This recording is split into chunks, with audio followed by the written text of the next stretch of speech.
Hey guys and gals, Shane Stevenson, Director of Museum Collections and Curator here at the Buffalo Naval Park. And this is the part 2 of the curious double wreck of the USS Abner Read. And I am standing below the barrel of Mount 55 right here. If you've watched our part 1, what you learned is that the wreck that was found of the Abner Read was the stern pretty much from frame 170 all the way aft. And so I said in that part 1 that I would come here on the Sullivans and kind of show you around. So I am standing at frame 190. Now if you remember that video, and I'll show the damage diagram here, frame 190 was where the mine probably detonated. Alright, so if we take a look, we are looking, let me get out my pencil, right here, frame 190. There's our frame 190. So somewhere here, they suspect that the mine detonated. Eventually what we saw was right here at frame 170, it just sheared right off, and the report talks about a tension crack near the keel and compression buckling on the main deck and through the platforms. So when you're talking about a tension crack, it's like forces pulling against each other. And so probably, of course, there's a lot of force on the keel pulling against each other and ripping off. Alright, and Mount 55 was the one you saw in the photograph at the very end. Alright, so let's head over to frame 170. And as you can see here, it's the aft deck house. Right? And that's where the compression buckling started along the main deck. So the tension crack, seconded by the compression buckling, potentially made the stern just rip right off.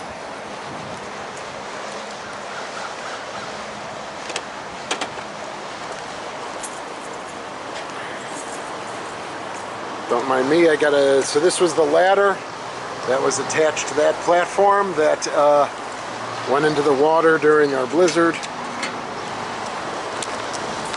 Now I gotta climb over that. There we go.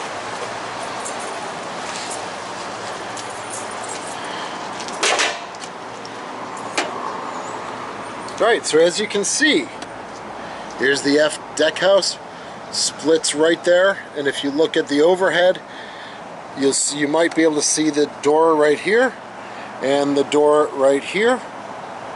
Right, that's this door, and looking through, it's that door as well.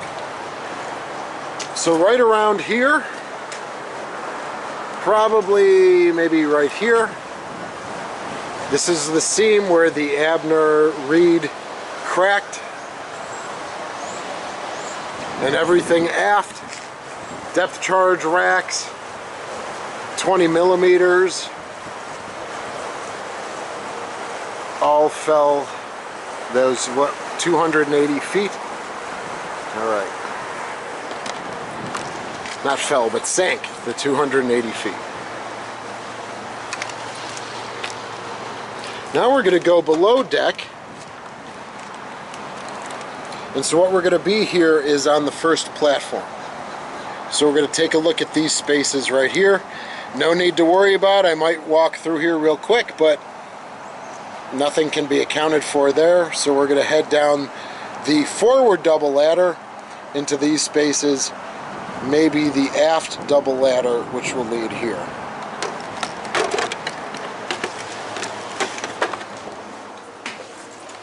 Oh, really?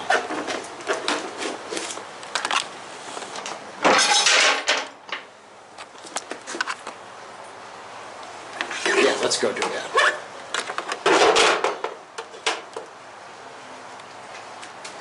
Don't mind me, everyone, unless this gets edited out.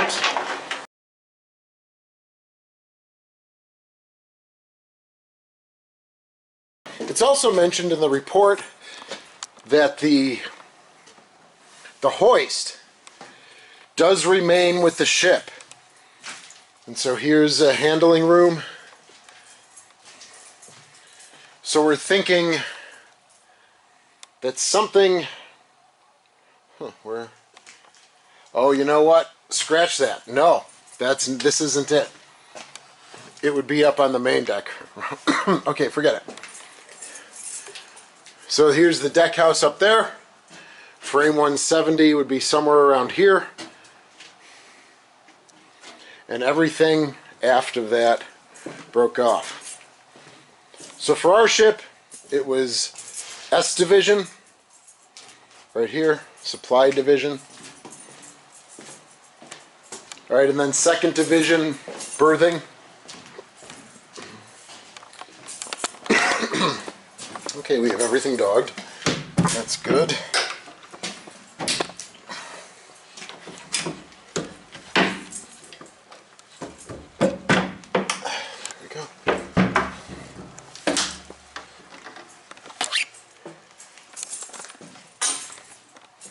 So Second Division, and then of course the ship fitter's shop over here, aft steering in the middle, and the repair shop over there. Let's maybe get lower light. Let's see. There we go. So I would think that if 70 guys perished when the stern sank,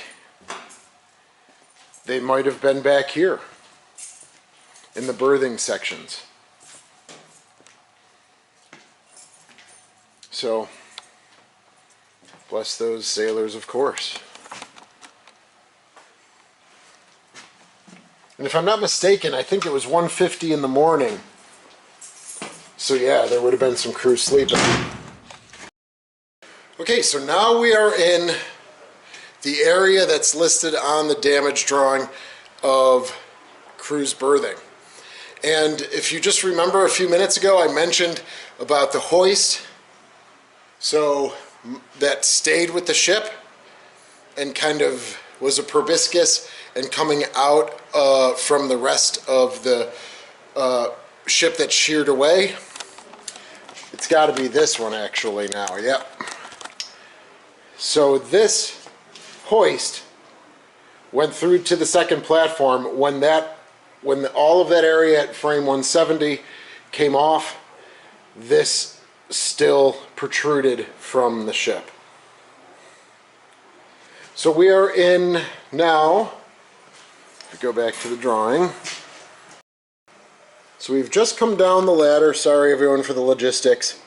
We've just come down the ladder that would be here from this deck house right here, leading down into crew's berthing.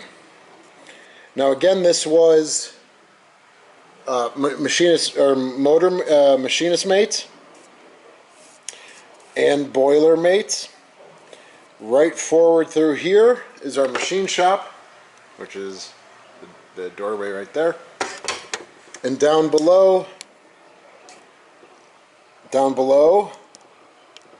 we have oil tanks. I think that says fuel oil. Yep, fuel oil tanks. And then here again it says crew's berthing. All right, but let's check that out. I believe in her configuration that is the Mark 57 computer.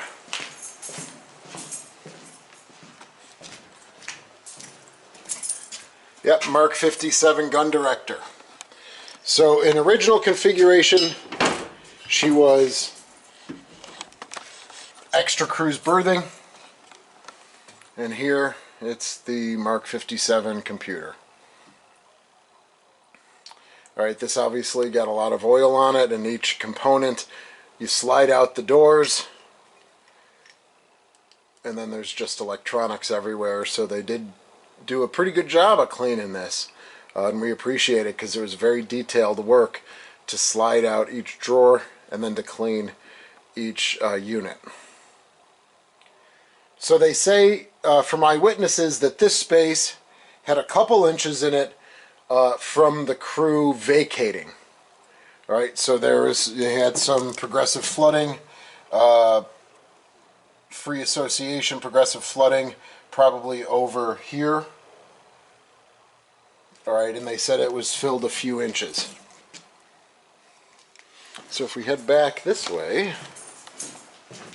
now heading back to port, and in the background maybe you'll hear the bubbler.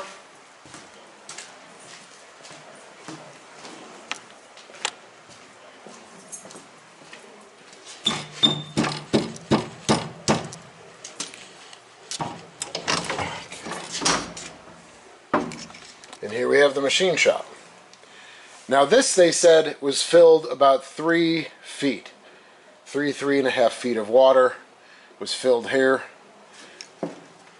This was a passageway.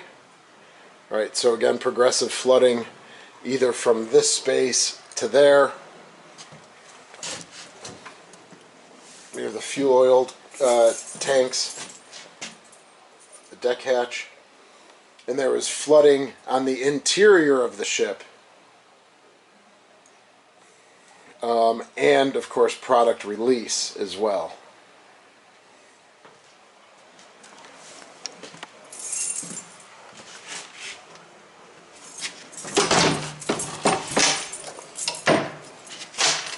There we go. Okay. So now going back to the diagram. What they say here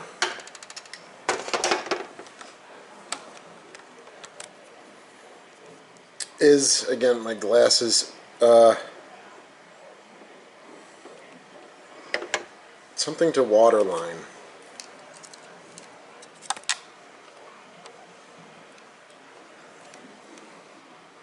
Flooded to waterline for this whole space here, which is this whole space.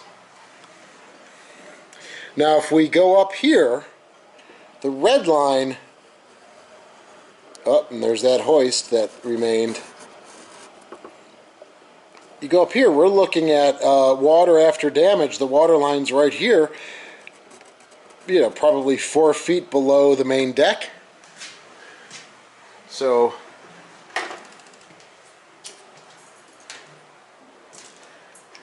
yeah, I'm looking for a water line stamp too.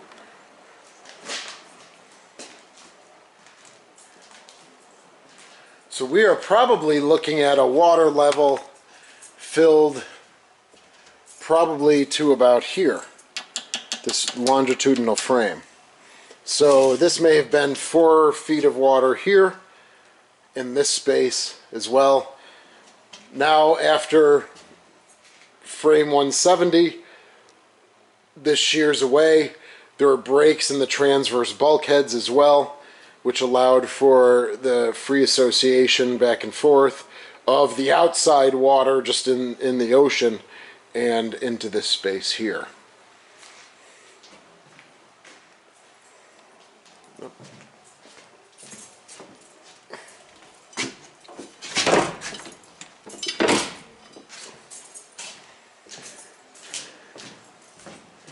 So for the bomb damage,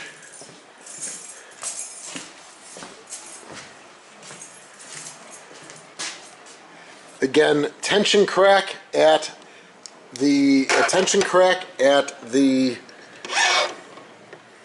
keel, compression, buckling, which is forces pushing on each other. So there is probably some crumpling, certainly crumpling here, all right, and compressing down. And then it just sheared away at frame 170.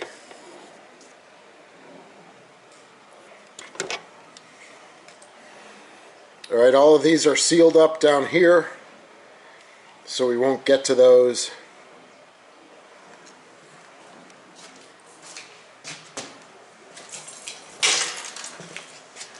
but there's a hatch there. So with the entrance here and here to the fuel oil tanks, you have that center line hatch. That exposes then all of those spaces that I listed or that are mentioned right throughout here. Sorry guys again, I'm doing my best. All these areas here, because you'll have the fuel oil tank here, here, there's probably baffles, well, not there, but there'd be baffling, and then the center line hatch that I just showed, probably around there. Am I getting that right? No, probably around here. Several inches, 3 feet, up to waterline. Okay, so that's the first part of the video. Oh, I have my glasses on. So that's regarding the wreck that was located in 2018, frame 170 and aft, sank in about 280, 290 feet of water. And now we're going to go back up to the main deck and talk about the Kamikaze hit, which doomed the ship in total.